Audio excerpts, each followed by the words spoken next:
Pues muchas gracias por acompañarnos en esta conversación, ni más ni menos que con el gran director Hugo Lara, que además de director, pues es investigador, crítico y pues muy conocedor del cine mexicano, así que Elisa Lozano lo ha invitado a colaborar en la exposición Gilberto, el ingenio fotofílmico de Gilberto Martínez Solares, ¿no? Que presentamos en el Museo del Estanquillo. Y bueno, pues Hugo va a hablar sobre un tema muy importante que yo considero importante discutir, que es este género de las sexicomedias, porque me parece que es un género que es una cristalización de diferentes circunstancias sociopolíticas mexicanas.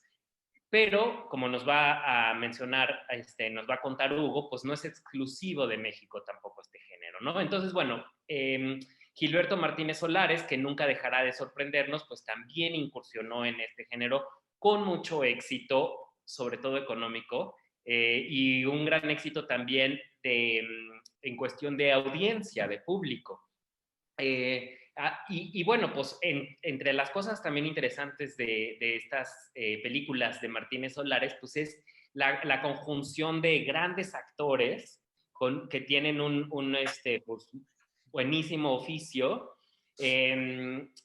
Y eso pues siempre es un deleite, ¿no? Aunque no siempre los argumentos sean los más interesantes o mejores estructurados. Pero bueno, de eso nos hablará Hugo Lara. Así que pues me da mucho gusto presentar a Elisa Lozano, que es la curadora y la creadora de todo este proyecto tan bien investigado que es de esta exposición de Martínez Solares en el Museo del Estanquillo. Entonces, esta exposición la pueden ver actualmente en el museo que está ubicado, como saben, en el corazón del Centro Histórico de la Ciudad de México, en Isabel la Católica 26, esquina Madero. Y pueden seguirnos pues también en redes, estamos en Facebook como Museo del Estanquillo Colecciones Carlos Monsiváis, en Twitter como @m_estanquillo y estamos en Instagram también como Comunidad Estanquillo. Entonces, bueno, Elisa va a presentar a nuestro invitado, que es Hugo Lara, y a iniciar esta interesante conversación. Bueno, muchas gracias a los dos y muchas gracias, Hugo, por tu participación en la exposición en dos núcleos. Y yo quisiera que empezáramos, Hugo, ¿qué son las sexicomedias? ¿Cómo surgen? ¿Dónde surgen? ¿Qué son? Hola Elisa, qué gusto verte. Aldo, también, pues un gran gusto estar con ustedes. Gracias por la presentación tan espectacular. eh, y agradecerles que me hayan invitado a esta gran exposición sobre Gilberto Martínez Solares, que sin duda se lo merece. A mí me tocó hablar y tratar de investigar sobre su periodo, digamos, ya tardío como cineasta, que es en estos años, desde los años fines de los 70 hasta pues, prácticamente el fin de su carrera y de sus días, de su vida, en el que se centra mucho de su trabajo en esto que son las sexicomedias, que muchos de nosotros identificamos como el cine de ficheras, que es todo un subgénero del cine mexicano, pues muy recordado por muchos, que empata con un periodo también de fuerte decadencia en términos económicos, de creatividad, de contenidos, con el cine mexicano, cine que se producía a nivel industrial a fines de los años 70 y toda la década de los 80, que está, pues, es un cine que también está emparentado con, y que debe verse, entenderse con la circunstancia propia del país y de nuestra sociedad, ¿no?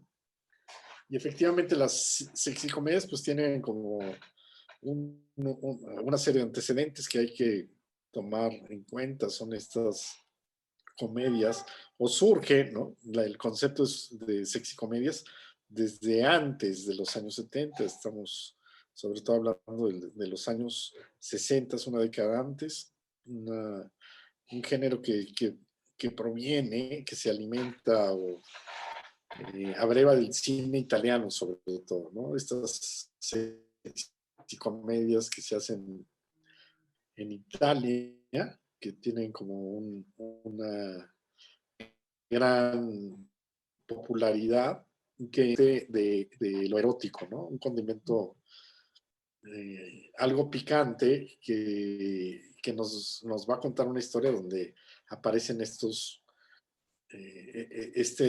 ingrediente, ¿no? Acerca del erotismo, de la sensualidad.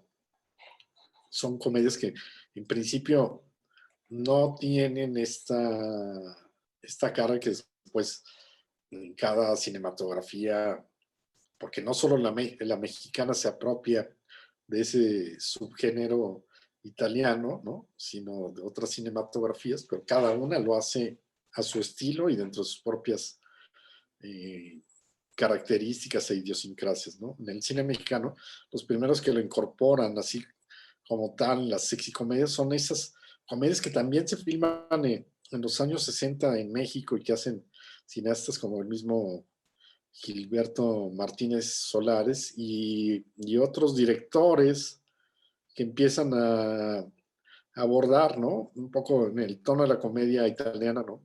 Con ciertos ambientes cosmopolitas, sofisticados, urbanos sobre todo, las relaciones eróticas de ciertos personajes. Al principio como muy disimuladamente, pero lo vemos incluso en películas que todos seguimos disfrutando, ¿no? Películas que protagonizan figuras como Silvia Pinal o Mauricio Garcés o El Zaguirre, ¿no?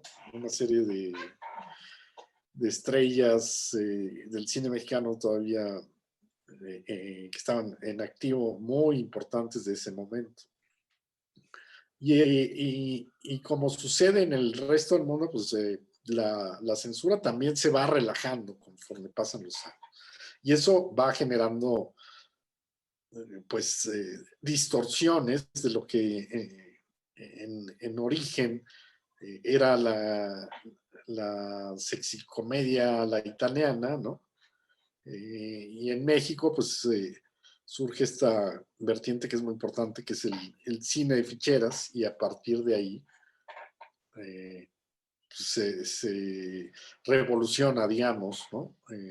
Las sexicomedias en México, ¿no? Y el cine de ficheras específicamente, digamos, tiene este gran referente en los años 70 que es Bellas de Noche, que es una película pues, que fue un gran éxito, impresionante, y que fue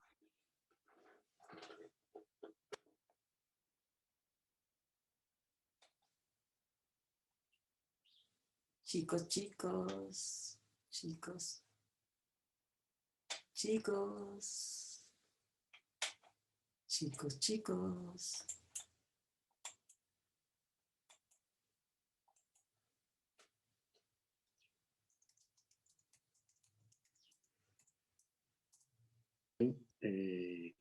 quién produce estas películas, ¿no?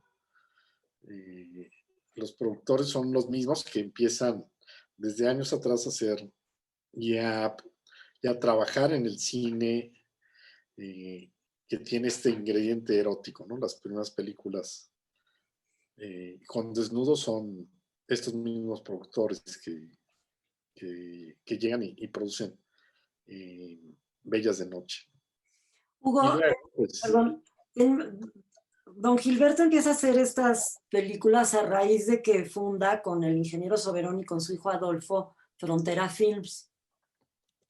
Hacen un par de películas antes y como que la primera película ya que sí es de este estilo, que es una sexy comedia, es El Vecindario, que es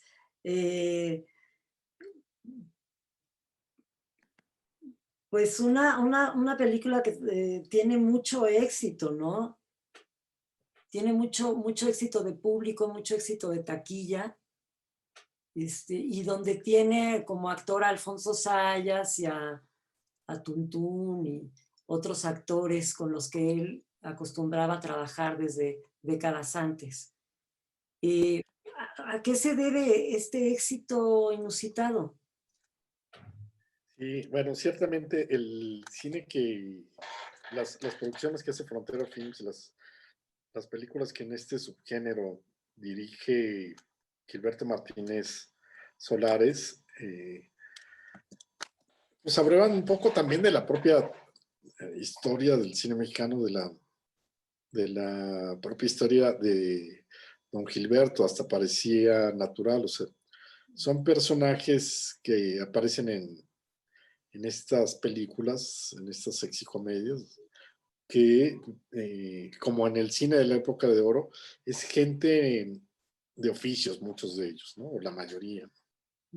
Gente común y corriente, ¿no? Y esto conectaba, ¿no? Con ese cine de antes. Incluso, pues, ahí está el hecho de que el mismo Gilberto Martínez Solares haya hecho un remake de El Rey del Barrio con Alfonso Sayas, pero no fue el único, ¿no? Que hizo remakes de sus películas de la época de oro también. Ismael Rodríguez, por ejemplo, que seguía vigente. Entonces parecía como una conexión natural de recuperar esas figuras de antaño que los hicieron exitosos y ponerlos en un contexto de su momento, ¿no? De los años 70, 80, donde pues ya hay una apertura de la censura y también hay un cambio social con respecto a la perspectiva pues, de todos estos personajes y de sus historias, ¿no? Cuéntanos un poco qué ingredientes tienen las sexicomedias, porque tienen, pues sí, también tienen desnudos, albures, Sí. Y también, ahorita que mencionabas Bellas de Noche, pues que también fue bueno, que es una gran película, estoy de acuerdo contigo. También la gente que nos está viendo que no la ha visto, pues no se la pierdan. Y esa frase, ¿no? De la otra virginidad, ¿de acuerdo? De Leticia Perdigón. Entonces, bueno, fue un escándalo como por muchas razones, ¿no?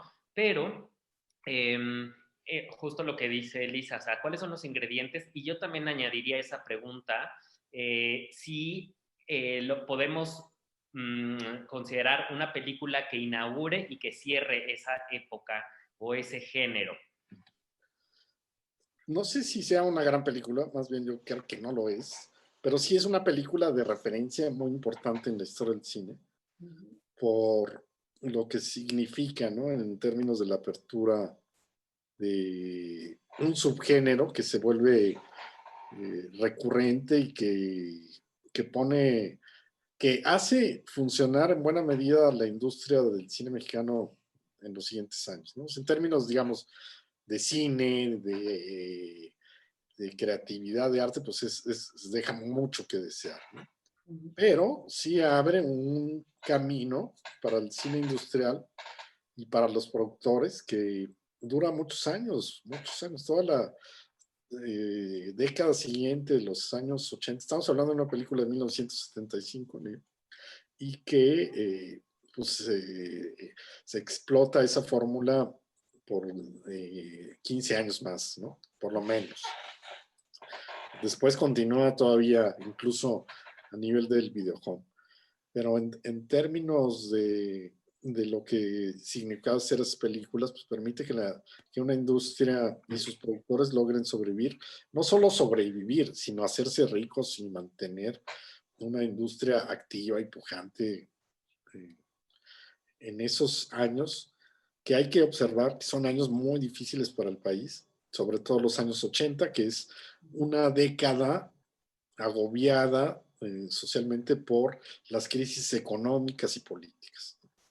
Y donde el cine en ese momento forma parte de la canasta básica, ¿no? La entrada al cine, como sabemos, todavía están congelados los precios del boleto y el gran espectáculo popular es el cine. Y las películas de ficheras en particular satisfacen a una gran base de los espectadores de las clases populares, ¿no? Ahí radica gran parte de su éxito. También el hecho de que son películas hechas con el mínimo recursos en el menor tiempo, y donde la inversión se multiplica en el resultado de las ganancias. Entonces, los productores felices, ¿no? Pero no hay mucho que rescatar a nivel cinematográfico, francamente, aunque creo que hay mucho que reflexionar y pensar sobre esas películas, pues como obras de su época, porque reflejan muchas cosas, ¿no?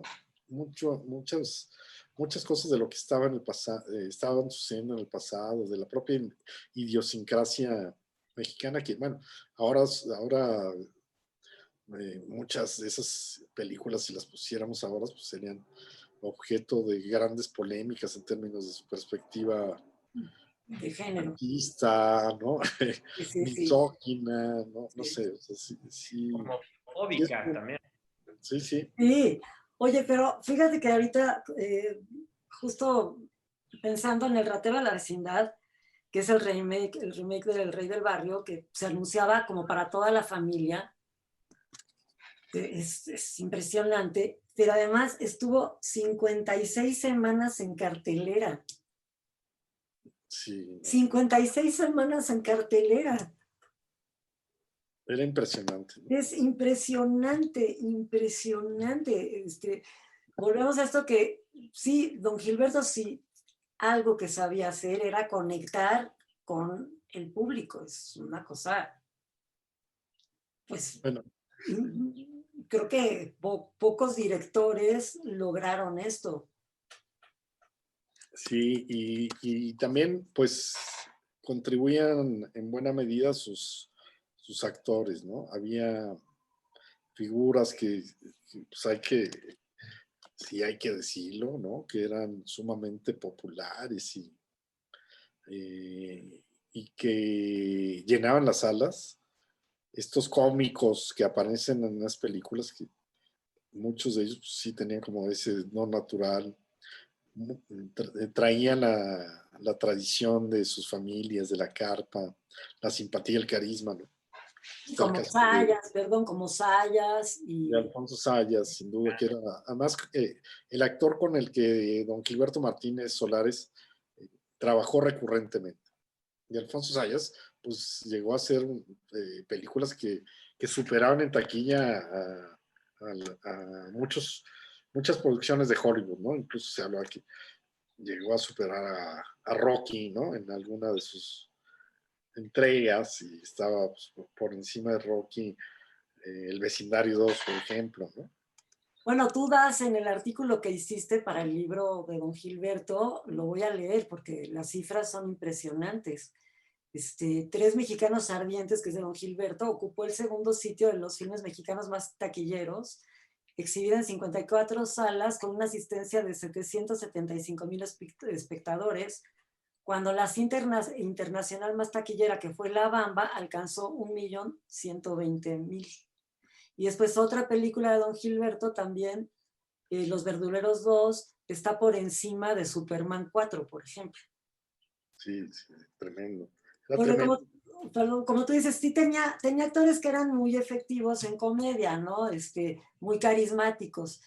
Aparte de Sayas, Rafael Inclán o El Caballo Rojas, lo que decíamos hace rato, pues el mismo Tuntún, Rosy Mendoza, Ana Luisa Peluso, ya después se incorpora Angélica Chaín.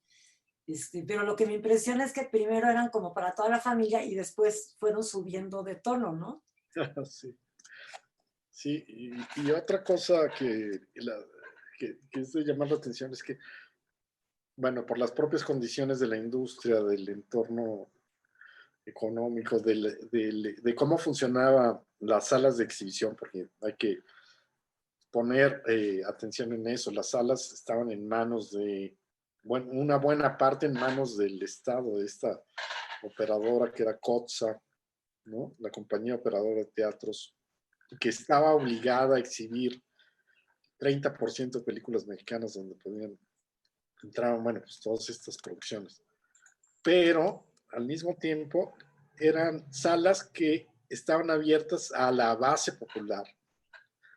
Algo que después, ya con el modelo multisalas, como ocurre ahora con las grandes cadenas, bueno, todas esas grandes cadenas se cierran al público popular realmente, ¿no? El modelo era distinto, ¿no? No es que haya cambiado el público mexicano, el público popular ahí está y sigue viendo películas, pero para las que le alcanzan, ¿no? Que son las que están en la piratería o en otros canales, ¿no? Pero entonces pues, era muy barato ir al cine y sí, toda la gente de las más populares iba a ver estas películas mexicanas, sin duda, ¿no? Y las clases medias para arriba, pues, al contrario, le rehuían, ¿no? Hay Claro. cine maloliente, ¿no? Era hasta de mal gusto hablar de cine mexicano en aquellos años, ¿no? O sea, pues no era para las clases medias, las clases altas, no, pues no era un cine que estaba, que estaba, que tenía a ese público, ¿no? Su gran base eran las clases populares, ¿no? Y creo que incluso lo sigue siendo, porque si ves estas películas que todavía circulan de forma muy exitosa en plataformas, e incluso si hay algunas que están en YouTube, por ejemplo, tienen una cantidad de reproducciones impresionantes, ¿no? Que muchas películas mexicanas de hoy en día, pues ya quisieran, ¿no? Sí, porque también es curioso, ¿no? Lo que decía Sayas, que pues la gente se identificaba más con él que con Jorge Rivero, ¿no? Sí, Él eso sí. era como el vecino de enfrente, como común y corriente, entonces también había una identificación. No era el galán, el prototipo de galán, entonces eso también conectaba, ¿no? Sin Y algo duda. que habló tú lo acabas de entrevistar, a Sayas. Rafael Inclán también dice lo mismo, ¿no? Pues ellos eran tipos comunes, no eran ningunos galanes, gente que, pues sí, se parecían mucho a los personajes que representaban, ¿no? Gente de oficios, ¿no? Eran los lecheros, los verduleros, los mecánicos, o sea, del Mofles, El Mofles. lecheros, o sea. Pero además encarnado, o sea, personificado por un actor común y corriente, efectivamente, ¿no? Entonces eran como tipos comunes en un interpretado por un actor físicamente, ¿no? Físicamente común, ¿no? Es ordinario. Común, ¿no? Y también, pues, esta cosa de los tipos y Los del tipos. tipo que está presente en estas historias, ¿no? Porque es así como los oficios, por un lado, ¿no? El plomero, tal, el panadero. Pero son historias cargadas, por supuesto, de machismo. Nunca falta el personaje gay, ¿no? Luego está la belleza exótica, que pues podría ser Lina Santos, podría ser Rosy Mendoza, podría ser quien sea.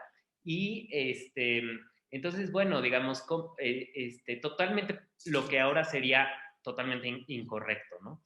Pero a pesar de que eran estereotipos, funcionaban perfecto, digamos, esas narrativas para la audiencia. Sí, yo creo que ahí sí hay una conexión con una buena parte, no todo, pero con una parte del cine de la época de oro, ¿no? Por eso figuras como directores como Gilberto Martínez Solares o Ismael Rodríguez, que habían capturado ese espíritu durante la época de oro de retratar gente común en situaciones insólitas, fue algo que se trató de reproducir en ese cine en las sexicomedias, ¿no? O sea, si Pedro Infante encarnaba carpinteros, mecánicos, ¿no? Pues también lo podía hacer Alfonso Sayas o Rafael Inclán, ¿no? En esos mismos papeles, ¿no? Pero en el contexto de los años 80. Lo cual sí hay para mí una conexión ahí en esas dos épocas. Obviamente, pues las condiciones son totalmente distintas y ya ver, pues el rey del barrio, ¿no? de Tintán, pues con lo que hace después en los años 80, pues ya no es lo mismo, ¿no? No funciona igual, ¿no? No tiene ese encanto y al contrario estás viendo pues un país en otra circunstancia, ¿no? Afectado por otros problemas y ahí creo que es donde deja de tener ese encanto, ¿no? Pero sigue, a nivel de taquilla sí sigue funcionando y pues algo tienen, o sea, algo tienen que atraen a la gente. Bueno, algo tienen que tienen tantas reproducciones actualmente en YouTube. Sí. Oye, me está avisando aquí que nos quedan 10 minutos. Y me pone que actualizar. Le voy a poner a actualizar a ver si no se corta, chicos. Ok. ¿No? ¿Le pongo o no? ¿O me espero?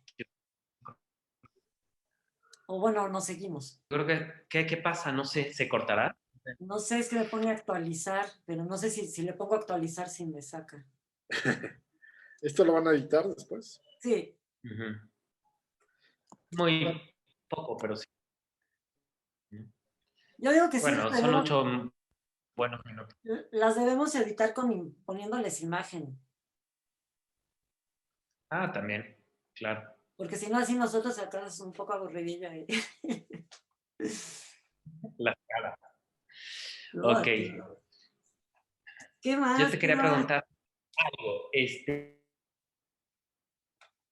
Y se pensaban, o en cierto momento de estas sexicomedias se empezaron a hacer pensando en la exportación, o sea, en el público mexicano en Estados Unidos, como con miras hacia allá o vinculadas a productoras en Estados Unidos, porque creo que ahí fue un gran mercado. Sí, bueno, se da la coyuntura también porque en el cine mexicano, pues hay como, yo creo que momentos claves en todo este desarrollo de la industria. El primero que viene justo a raíz del cambio sexenal entre Luis Echeverría y López Portillo, cuando el modelo del cine que está empujando Luis Echeverría, que es un cine pues más autoral, de mayor contenido social, ¿no? Que es donde surgen estos, o se empiezan a consolidar cineastas como Felipe Casals, Arturo Ripstein y otros, pues llega a su fin, ¿no? Y entra López Portillo que rescata al cine industrial. Hay que recordar que incluso fue en el 75, si no me acuerdo, Luis Echeverría corre a los productores del cine mexicano de la industria y les pide que se dediquen a otra cosa, ¿no? En una entrega de Arieles que es muy famosa, ¿no? Literalmente los corre, ¿no? Les pide que si no van a hacer buenas películas, se vayan a su casa, ¿no? Se dediquen a otra cosa, tal cual. Y bueno, pues nada más le quedaba un año de gobierno, así que pues los productores nomás se quedaron de brazos cruzados y esperando que se fuera, y sale esta película que es Bellas de Noche. Y el periodo de López Portillo y de su hermana Margarita al frente de la industria del cine, pues es de negros recuerdos. Al final, pues se propicia como hay un gran desencanto, ¿no? Por parte de los cineastas que tienen ciertos intereses creativos, ¿no? Más allá de la taquilla. No solo un desencanto, hay perseguidos políticos, en fin, todo eso genera un clima que no es propicio para un cine de más aspiraciones creativas o artísticas, y eso pues fortalece, ¿no? Un cine muy rutinario y convencional que es en lo que se deriva y le abre aún más paso al cine de ficheras, a las sexicomedias que no tienen pues más búsqueda más que cumplir, ¿no? Con las expectativas de recaudación. Y creo que eso sí es un aspecto en que estas películas, pues digo, ya a la distancia nos pueden parecer unas curiosidades divertidas, pero pues difícilmente se les puede rescatar valores cinematográficos, ¿no? De verdad. Aunque pues, son como testimonios de su época, de su momento. Hay películas que de pronto nos muestran aspectos pues, que no están en otro lado, ¿no? Por ejemplo, de Gilberto Martínez Solares está El Día de los Albañiles 3, donde aparecen ciertos aspectos de la ciudad y del terremoto, pero como un eco, ¿no? Como un eco de cosas que estaban pasando. Hay otras películas que nos muestran este entorno de la ciudad, de los barrios, de las viviendas, ¿no? O sea, pues con ganas de rascarle, pues uno dice, pues esto está interesante. Nos muestra cosas que pues ahora no vemos, incluso a nivel de la perspectiva, o sea, de género, pues hay cosas que ahora serían motivo de escándalo, ¿no? Hay esta película donde Alfonso Sayas se presenta como el violador de la Narvarte, ¿no? O sea, y las mujeres son felices de ser asaltadas por él, ¿no? Quedan complacidas. Bueno, ahora es impensable, ¿no? O sea, que alguien piense que algo así es divertido, ¿no?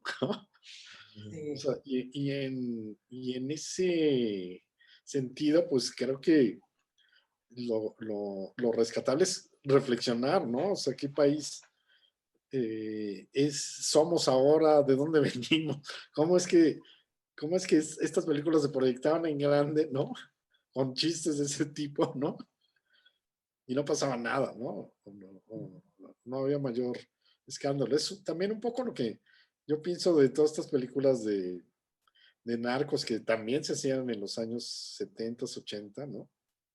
Pues estamos viendo el gran problema de ahora, ¿no? En pantalla grande, ¿no? Pues esas eran películas futuristas, ¿no? Ahí estaba, ni siquiera futuristas, era lo que estaba pasando. Sí, sí, ahí estaban ya. Y bueno, también habría que decir que estas películas, bueno, no es ni el 10% de la producción que hizo don Gilberto, ¿no? O Sí, sea, claro. él tiene una filmografía de 150 películas y sexicomedias son 7 Bueno, que es un buen o número. 8. Sí, Pero, claro. Sí, pero es era como parte de la interesante, inercia, ¿no? perdón, ¿qué? Perdón. Que era una inercia de la propia industria. Ujú. Yo creo que la industria pues, se va moviendo justo por inercia, ¿no? Por lo que funciona o no. Es hasta normal, ¿no? En términos, pues, de cómo se comportan pues, las industrias de entretenimiento, ¿no? No, yo quería aclarar esta confusión que yo estaba hablando de Bellas de Noche, donde Leticia Perdigón hizo su debut, pero esa frase y esa playera de la otra virginidad es otra película, ¿no? La de Atrévete a perderla. Atrévete a perderla. Sí. Y y bueno, una película que ganó Ariel, la de mejor director, ¿no?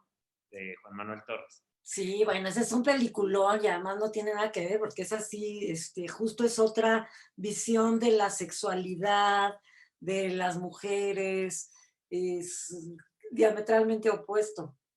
Ajá. Ahora, dentro de las sexicomedias, ¿habrá alguna rescatable, digamos, cinematográficamente en tus investigaciones, en tus tantas Fíjate que has que, visto?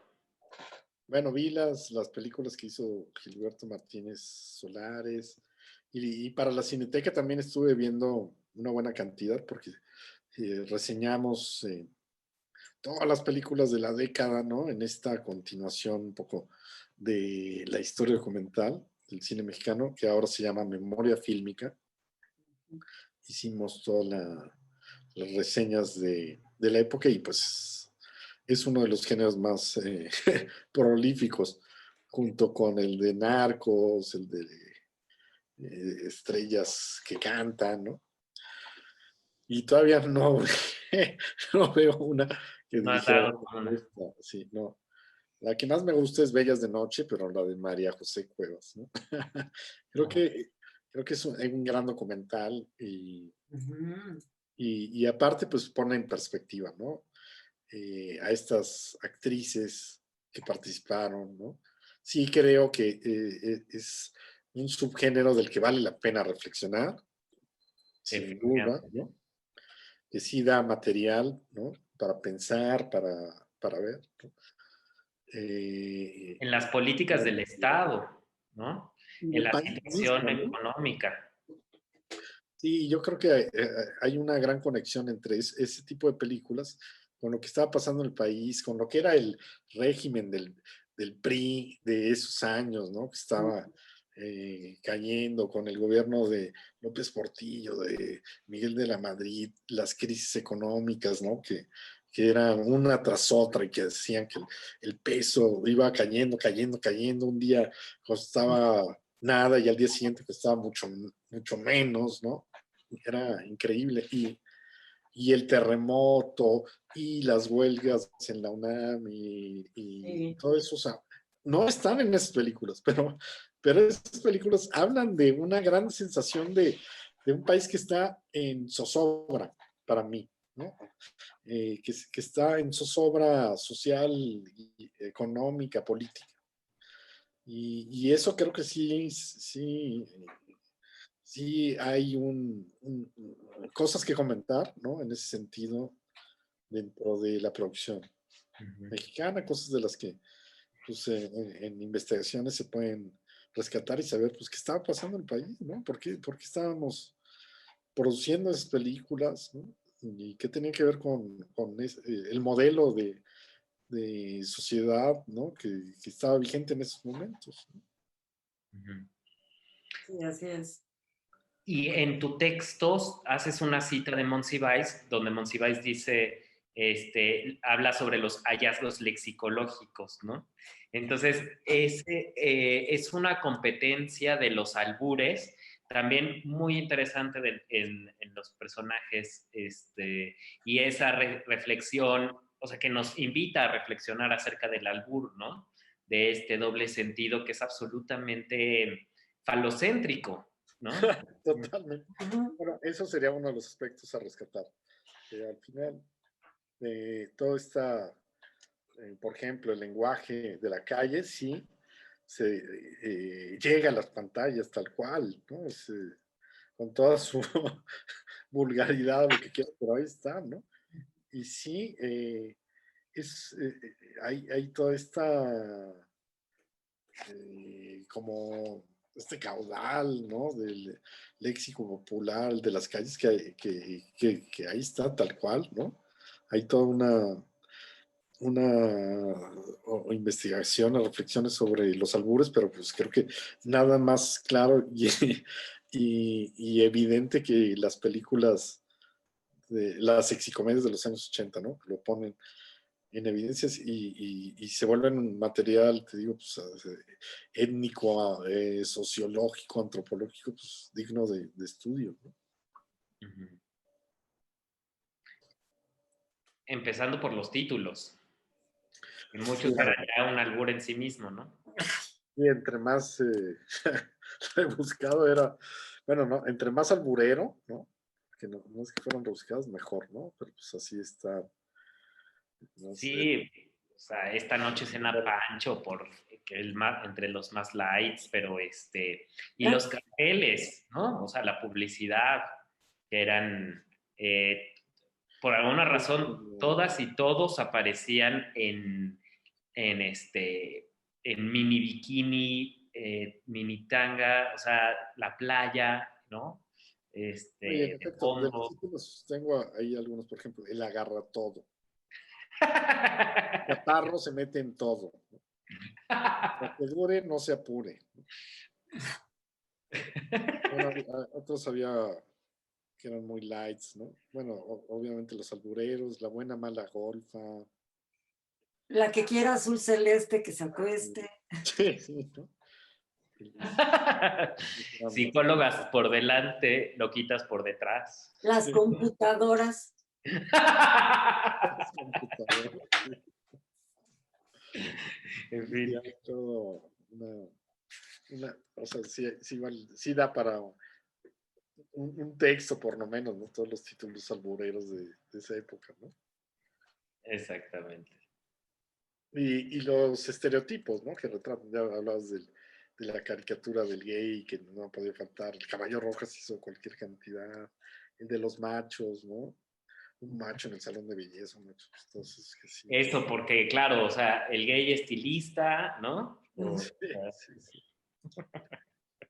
claro, Y sí. además se quería ligar al protagonista, que era el macho, ¿no? Normalmente.